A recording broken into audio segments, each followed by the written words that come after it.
నమకే దేవి నారా దర్శించుకుంటాం. అలంకరణ జరుగుతుంది.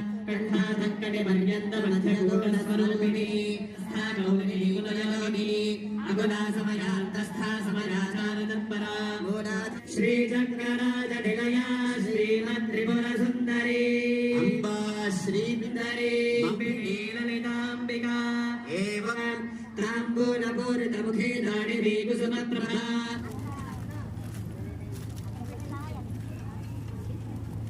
నేను హారతి ఇస్తాను సార్ మీ దగ్గరికి, వారు మీకు దర్శింపజేసి, ఎందుకంటే వారు దీన్ని తీసుకెళ్ళి ఆ ధనుర్బాణాన్ని ప్రసింప మనందరిలో కలిగించే